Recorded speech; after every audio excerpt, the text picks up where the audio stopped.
The educator Dr. Maria Montessori once said, "The child developing harmoniously and the adult improving himself at his side make a very exciting and attractive picture."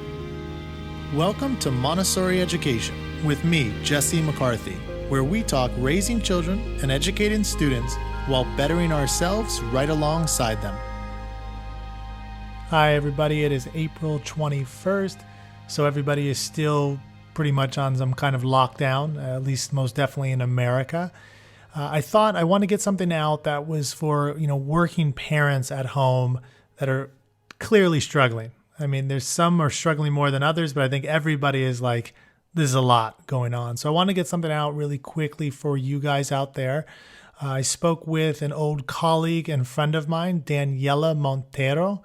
She has been in Montessori since 2008, so it looks like about 12 years.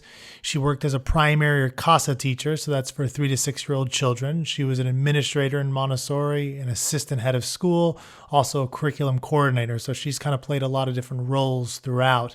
She also is a mother of 2 children, one Arturo, or Neto. He is 9 months old, so pretty young. And then she has Izzy. Izzy's about to turn 3 in May. She's also married with a husband, really fun guy as well. You'll hear about how they're balancing their day as a couple.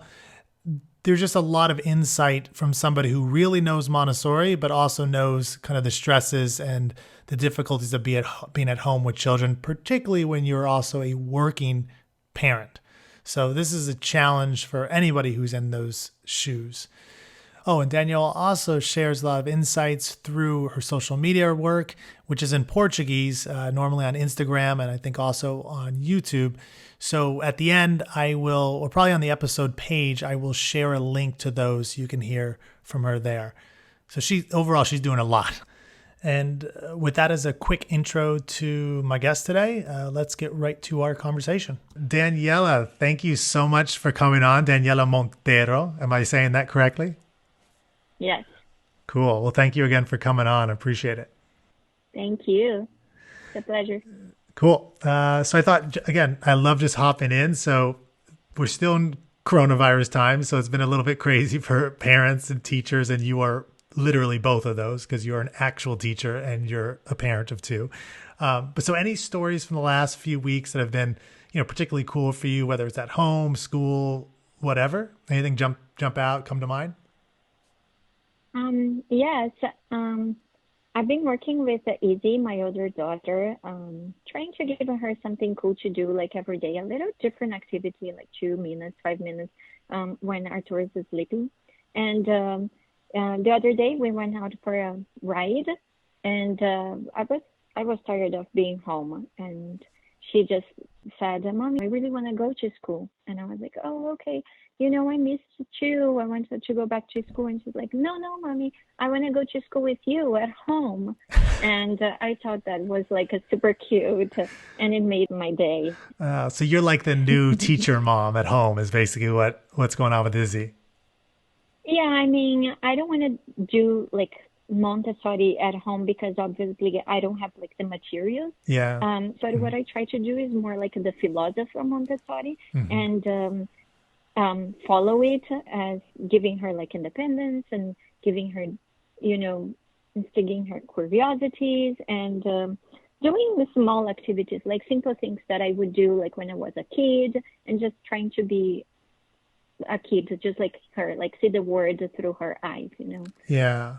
Like plant a bean and watch it grow, or bake a cake, or paint, or even like trace your hands with a pencil and see like the size of the hands and compare like, oh, let's trace my hands and your hand and the baby's hand, and just like explore simple things, but just, enjoy the time and have fun. Yeah, so it's interesting what you said, in terms of, versus the Montessori materials and the Montessori philosophy in a way. So can you explain, because I fully agree with you, and I think at core, it's the Montessori philosophy that's really what matters and is most important. But how does the kind of activities that you just explained to a normal person out there, how does that connected with Montessori philosophy. Isn't that just, somebody would say, isn't that just children like doing daily things? Like, how is that Montessori philosophy? What would you say to that? Yeah, I think the biggest things about Montessori and what she discovered, like about the discover the child, is first that we needed to respect a child just like we respect an adult. Like look in their eyes and pay attention to what they are saying and respond back and be gentle and kind and model them like how to behave and how to be in the house or in real life. And number two is allow them to be independent and to do things on their own, because usually like sometimes people are just like treating kids as if they were an object that you just like move them around, especially when they are so young. You just like get a baby and you put it in a cart, or you put it in a stroller and you put it in somewhere, or with a little older child, you just like dress them up and carry them around without telling them where to go or what they're supposed to do or what's the plan. So what I try to do, especially because always my children went to school, because I'm a teacher, she was there since she was an infant. So I didn't see the point of like bringing the materials home, because she already has that at the school. Yeah. And I try to incorporate things that would, complement the school. So I always give her time to dress up herself, or even if like, we have moments we are in a rush in the morning, but maybe at the end of the day, I would give her some more time.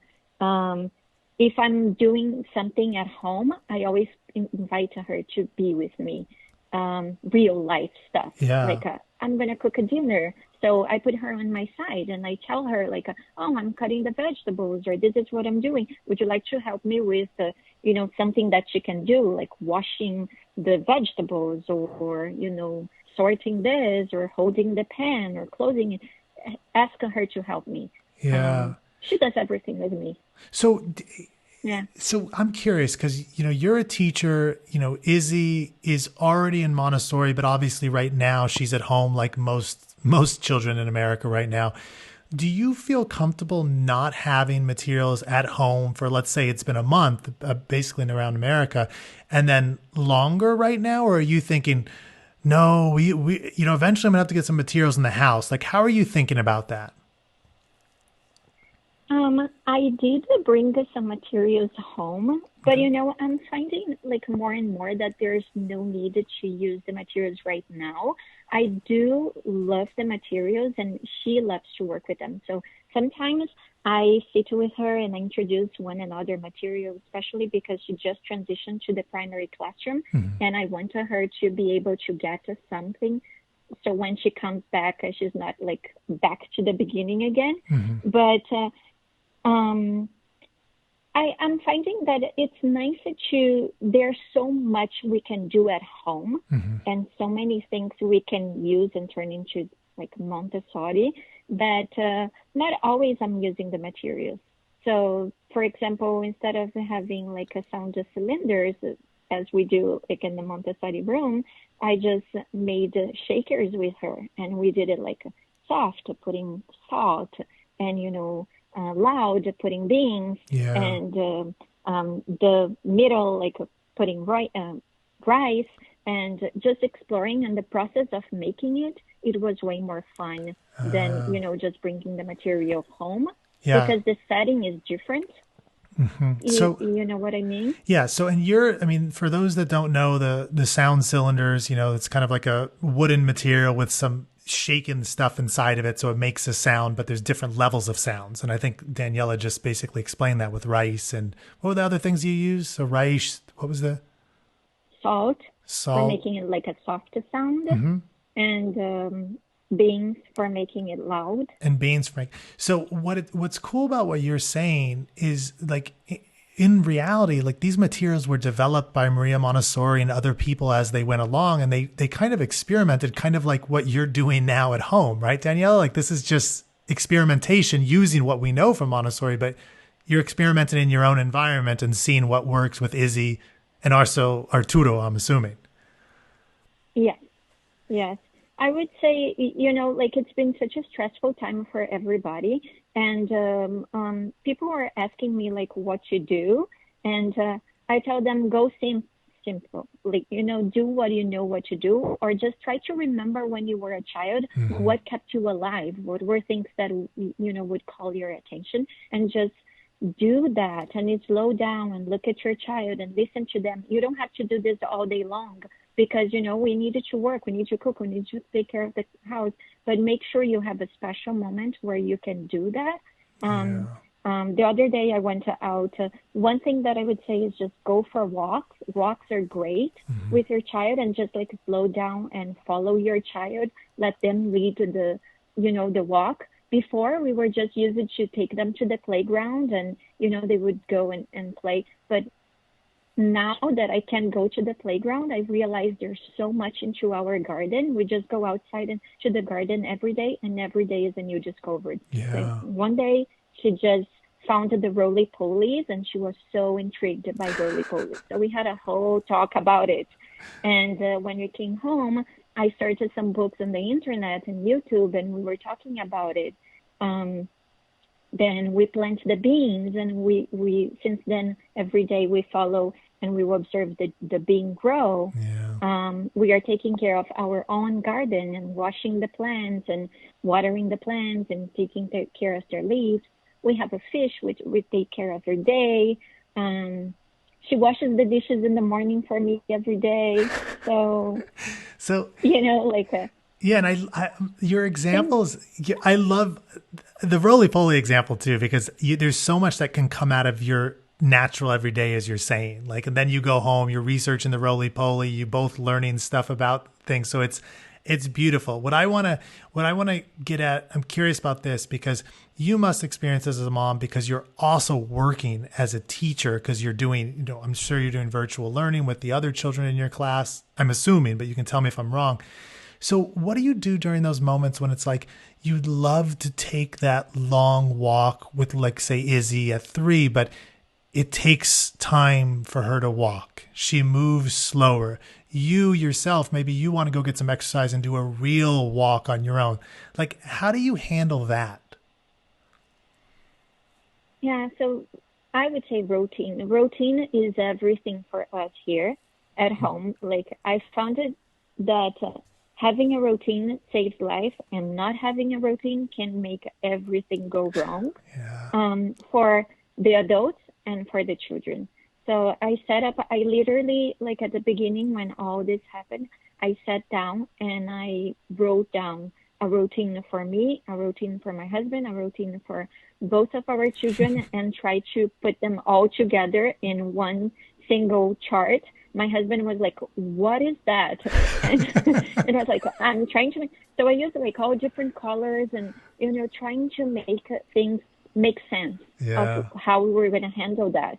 And we established a routine that was kind of similar of what we had it before, in terms of like waking time, going to bed, eating time, bath time. We try to capture their routine in a way that it's not too much of a change.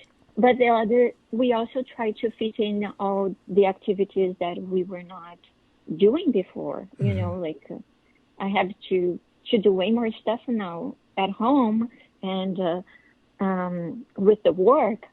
So the way we divided is my husband stay with the children Mondays and Wednesdays. So I can do my virtual meetings with my children. Okay, there you go. Our children are so young, they really need attention 100% of the time. It's different of someone who has a child who is like 5 or older, that you can just like give them an activity, or they will go to their room and play.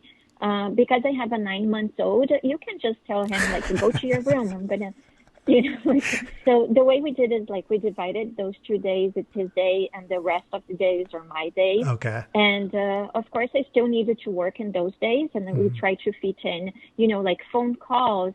I take them downstairs, and he's in the stroller. And while I'm taking him in the stroller, my daughter is riding the bike, and I'm like in a phone call, or I'm checking my emails, like trying to make it work. So it's a lot. That's what we found. So it It is a sounds lot. it sounds like you. I mean, clearly you were juggling a lot of things, but I can only imagine if you did not do that scheduling or that routine beforehand. It's kind of like you explaining all the things you're doing. That's why so many people are completely stressed, because if you don't have a routine, those things. I mean, that's frightening to think of doing all those things without a routine. I mean, it's difficult, right? Even with the routine, right? I mean, this isn't like a cakewalk for you.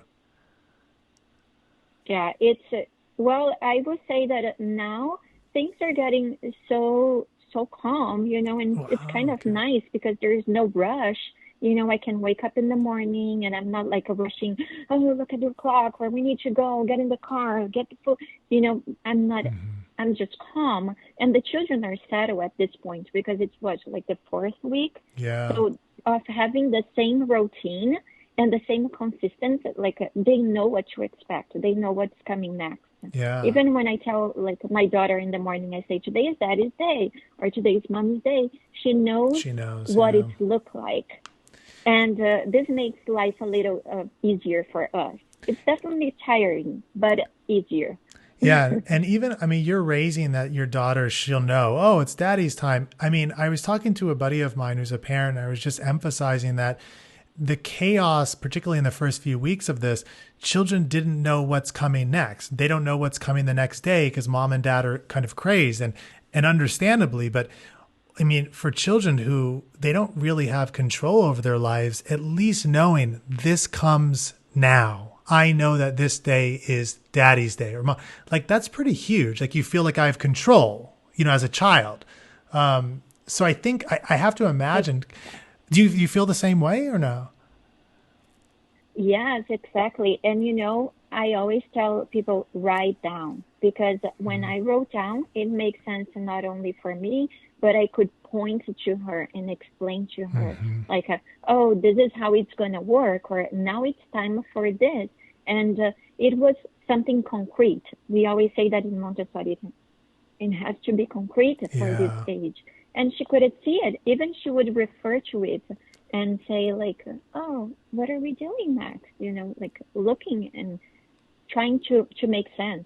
Yeah. So yes, for And I like, sure. yeah, and you're saying that concrete, like when we say, oh, it's daddy's day, or now it's mom's time to go on a walk, like you can point to something on the fridge, like this is our calendar, or this is our schedule. And she actually can do it herself. Izzy can do it herself and point at it as opposed to us leading it. Yes. It also helps like with intros, like when they know what to expect, or when you say now it's time for doing this, Mhm. it has no openings for like, oh, but I want to do, no, it's Yeah. time for eating our snack, and it's concrete, so there's less melting downs and Hmm. tantrums. It's not that they don't happen. Yes, they do happen, but not as often, I would say. Yeah, and it sounds, I mean, speaking to you, because I think we spoke last week just briefly, but even from a week ago, I think you sound much more like, hey, I've got it together. I mean, it's still challenging, but I've got it together. So you feel even in a week, do you think you've had a lot of growth? Yeah, yeah. I feel every day gets a little easier, Yeah. you know. Another thing that I found like very helpful is to put it away toys. I imagine a Hmm. lot of people have like all the toys out and everything at once. And what I found it helpful is just putting it away and displaying a few at a time, but Hmm. rotating them. Because cleanup is so much easier when you have less things to do. I have a baby and he is all around on the floor. And I had like so many toys that he would like in 5 seconds just turn everything on the floor, and it was a mess. Yeah. So I decided to set up a little corner in the living room for him. Like I put Hmm. a shelf and just a few materials. And now he's all the time hanging there. And he does the mess, but it's so much less that it's easier for me to clean up and keep order on it. And Yeah. once I notice like he's not going to that corner anymore, I just go to the closet, get something different, and trade the materials. Yeah. And he's back interested and he's back in that corner. So Yeah, that's definitely a suggestion I would give to parents too. and that's a wonderful suggestion. I'm even thinking kind of us as adults. I mean, we all know when we have an environment that is just a complete mess, where our mind starts to get messy too. You know, when our home, that time, I don't know if you experienced this, I have to imagine, but sometimes if the house gets a little bit too messy, it's like one day you're just like, oh my God, I have to clean this place. Like you just can't function anymore. Do you have that same thing ever happen, or you're just Yeah. like always clean? Oh yes, I'm like a little OCD. I really like things to be tight and organized. Well, Yeah. I'm a Montessori teacher, Yep. so guilty. Everything needs to have their place, Yeah, and be and ordered. yeah, Yeah, I it's definitely my mind only works when it's organized. one of the earliest times I visited a Montessori classroom, and I just remember I came home after that day after, and I looked in my closet. I was like, oh my, and I'm not even a messy person. Like I'm pretty organized, but I was like, oh my God, I need to order this. And I just color coded all of my clothing, like it was just, so I'm with you. Like as you get, I think most of us, So as we get further in Montessori, we become more orderly, but I mean, I'm speaking even as like a human quality. When you have disorder around you, then your mind is disordered. And no doubt kids are going to throw more tantrums or be more upset if the environment is disordered or there's so many options. Like I also think like what you said, yeah, Daniela, with that Arturo, he got bored, or at least you sensed he was bored because he didn't want to be in that corner anymore. So you exchanged something, you brought something new out. And I feel like even with us as adults, like there's certain, maybe taking a piece of artwork that I love and I always want to have it up, but there's other stuff in my house where I'm like, after a while, I love it, but I want to switch it up. Like I'm bored with it. So I go and switch something new. So I feel like these children have their stages, but they're also very much like us in a way that we don't want the same old thing all the time. And we don't want so many different things all over the place. So I feel there's like a real human connection with young children that we can think about when we think about ourselves, yeah, for sure. Doesn't So it feel so much nicer yeah, I know when it's clean, gosh, it's like, tight? and it doesn't, I mean, I really feel like when it's clean and tidy, you just feel like, oh, I want to go attack things now. I want to go do real work. I'm like engaged. I'm excited. And I can only imagine for a child that feeling of like, and if it's their place, like you have this little corner for Arturo, like it's his. He's not sitting there again, like journaling. Oh, I've got my own place now, but he feels it, Yeah, So yeah. it sounds like there's a certain amount of respect that I think you have for children. And I've noticed over the years that I've known you. Do you think, that's been an element of you with children throughout most of your life? Or do you think that came through Montessori? Like, where do you think that respect, that kind of deep feeling you have for children came from? I always love working with children. I don't know, there's something that it makes me feel comfortable. They have no judgment. You can be whoever you are, and just be silly. And if you make a mistake, they just like laugh at you, or they point out to you in such a you know Yeah. in such a way that makes you feel like you laugh at yourself. It's not like when you are talking with an adult and they correct you and you feel embarrassed. Mm-hmm. So I always like children because of that. They are just so pure. Yeah. But definitely like being around other Montessorians and just reading and studying and, understanding the philosophy, it helped me to learn how to see them how like real little people, Yeah. that needs a lot of respect. Yeah. And even you saying that about adults, I mean, because so much of this podcast, when I do, I try to focus on how we can grow too. I mean, just think about the world right now. And any time I turn on the news, it's like just people going at each other. And what you just said there in terms of children, like you make a mistake and there's just such a benevolent feeling with children. Like it's so just like, oh, that's nothing. Let's learn something new. Like it's just so light. There's a lightness about it, that I love too. So I think that's probably why I related to you and, enjoy connecting with you, is because you do have that lightness. Like you're honest about the difficulties and the challenges, but there's a lightness to it that I really appreciate. So. Yeah, I mean, we can be, it's the half cup, like full or it's empty. You just needed to see the bright side.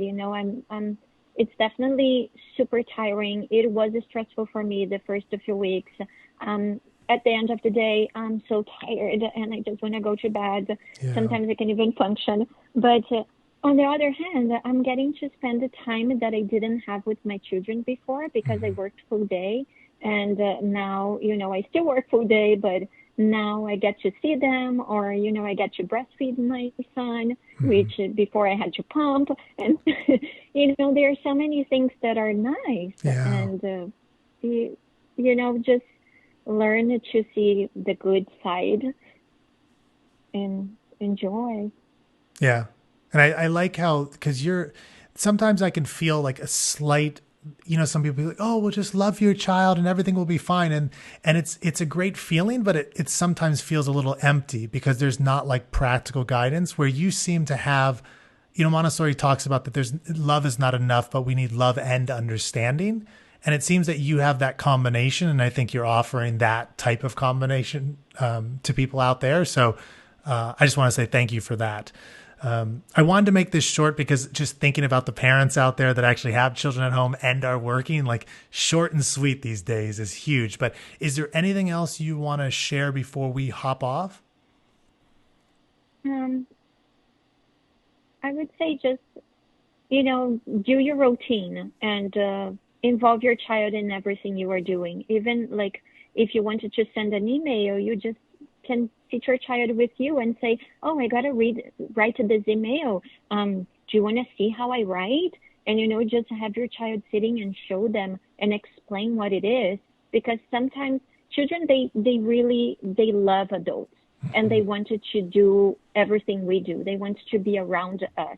So sometimes we are just like pushing them away and saying like, go play or stop or, just get into fight. Mm-hmm. If you just bring them closer and just say, mommy really needs to finish this. Yeah. And can you wait for a minute? And then later we can do something else. But now I need you to sit and wait. We just forget that children also listen, mm-hmm. They understand and just explain and ask them. The first person I worked with and like one of my mentors, she told me like, if you expect like this much of a child, that's how much they're going to accomplish. If you expect way more, that's how much they're going to expect. You needed to raise their level. You needed to know they are capable of doing. You say like, oh, they can see, so they can do. No, change the way you see them or change the way you are speaking about your child. Just say they will be able or they will learn. I believe in them. And that will bring the change too. Yeah. So it sounds like that overall, just circling back to what you talked about with the Montessori philosophy, just having a mindset that children are capable. I need to see them as capable. And also it sounds like what you're noting is even when Montessori started this all was like, children love to imitate us and they like to be a part of us. So embrace that and bring them in as opposed to pushing them away. But I also, Danielle, I want to note that you did say that you have 2 days where you are it's like your free time. You're not with the kids. That's correct, right? It's my work time. Okay. Yeah, it's like the full day I get to Danielle, the screen time. I love that you just corrected me because you're like, whoa. I didn't say free time, Jesse. That's my work time. I love that. Awesome. Cool. No, there's no free time for moms and dads. Yeah. Well, cool deal. Thank you much for coming on, Daniela. Happy to talk with you. Thank you. Yeah. And then same. Thank you. Yeah. And then what is the site that you have? I know it's all in Portuguese right now, but I at least want to get the audience so that they can have a link to it. Cause I love even seeing the pictures is good. It's tough when you can't speak Portuguese, but hopefully you'll be translating some of that soon. So, but what is the link to that? Yes. And actually it's educare.mama Montessori. Okay. And it's hard to listen. So I'll just spelling it all out is going to be crazy. So I'm going to put a link on the episode page so that people can go straight to it. Cool? Yeah, sure. Cool. And I'm actually in the process of finding someone to translate it for me. Awesome. I could do it if I had the time, but as you know, I don't have the time. Well, you can't do it. Why don't you just give it to Izzy? Izzy will translate. Hopefully, yeah. One day. Cool. All right, Daniela, thank you again. Thank you. Okay, so coming out of my conversation with Daniela, we were just going to leave it kind of at where it was, but Daniela had raised after we got off the recording that she just felt like, well, maybe I kind of painted too rosy of a picture and it's not all like that. So I thought it would be good to get her take. I had another question in mind for her, but I know it was short on time, but I think it's worth getting it in there. So I asked her, have you made any mistakes during your parenting journey now or in the past that you think others can gain from? And I wanted to add this last question in. So here's Daniela's response. Yes, there is one thing. I still make this mistake, and I'm trying to get better at it. And I realize that when I'm very clear with my expectations, then things go right. And when I'm just like going around or I change my mind, it doesn't work. Mm-hmm. So, for example, if you know how children try to, do their own stuff. So you say, it's time for dinner, and they can say, oh, I want to finish this, and say, okay, and then they wanted to do something else, and you were okay, and then you say, no, we really needed, no, I found it that it's very important to be clear, like, no, now it's time for dinner, or even like if she's playing and she's playing nicely and I don't want to interrupt, I say, in 5 minutes, we're going to clean up and we're going to go have dinner. And she's like, okay. And I really put it on the clock. Sometimes even in my phone, 5 minutes. So it beeps and it's like, okay, now it's cleanup time. And even if she cries or she's like, no, we agree in 5 minutes we're having dinner and that's what we're going to do.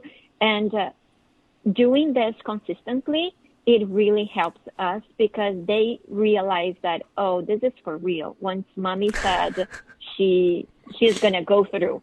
So there's less tantrum, there's less, no, I want you, or no.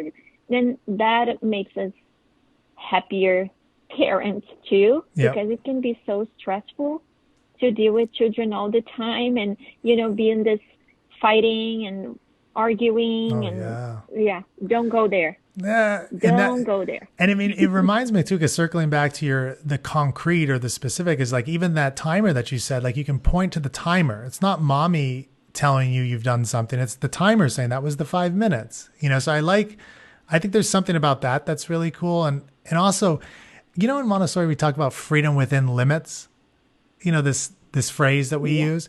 I've been using lately, like freedom within clear limits. Because we can, like you were saying, you can say the limits like, well, dinner's going to be over soon. And then it's like, oh, but I'm going to continue to do this. And you're like, well, I told you dinner's going to be over. And it's, as you said, that can just turn into a mess.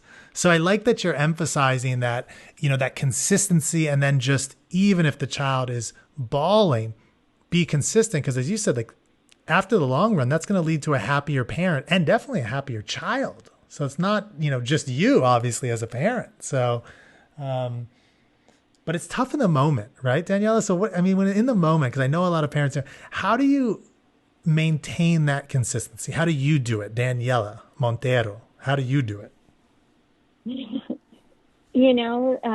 People always say I'm very calm and they ask, how can you be so calm? And we needed to think that they are not trying to make us upset or mad. They are just children. I always try to remember when I was a kid that everything was so fun and everything, like I wanted to seize the moment. And I was just such a happy kid when I was a kid. So now I try to see through their perspective, but at the same time, I know I have the adult perspective and I know, we have time, we have things to do, we need to finish and, we have all these responsibilities.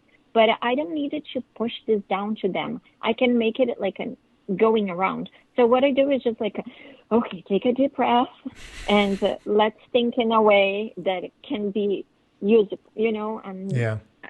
Screaming doesn't work with me. That's just my personality.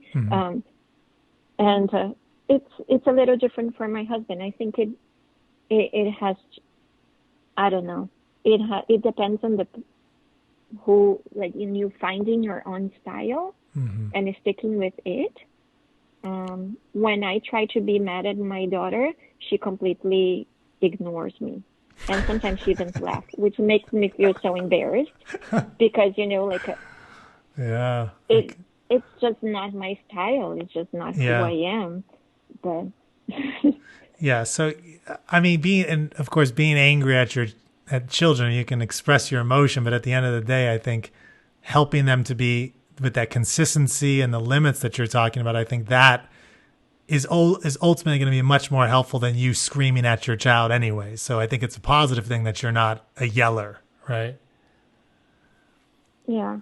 And I mean, take advantage of being two of you. I think having mommy and daddy is an important thing, at least for me, because sometimes I can handle and I just give it to my husband. And I say, okay, now I need you to come in.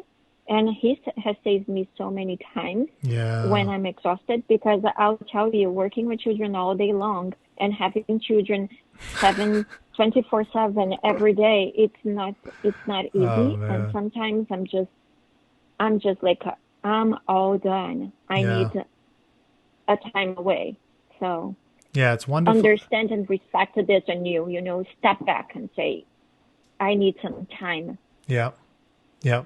And I mean, it's wonderful that you have that too, and your husband is there to hop in.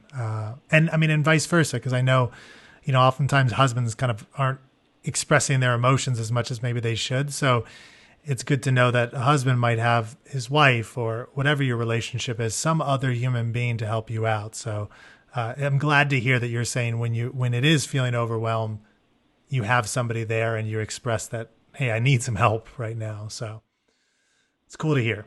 All right, so that is the end of my conversation with Daniela. I hope you enjoyed, again, maybe gained something from it. I am experimenting with different timings because I know parents, particularly working parents, are really packed right now, but I want to ensure that there's enough content that you're actually getting something worthwhile. So it's not just some 2-minute tip or something like that. So write in if you have any feedback on timing or, how things have been going. Just feel free to write in. My email is Jesse, Jesse, at montessorieducation.com. I've been a little packed too, so, I might not be able to get to you immediately. Also, if you are having a good time with this podcast, whether this episode, the whole thing, please leave a review, comment, give it a thumb up, whatever, wherever you're at, because it's really helpful for me. I also just enjoy hearing people's feedback. So it's I'm always just talking into a microphone here. So it's good to hear from you guys. All right. Good luck, everybody out there, and take care. Adios.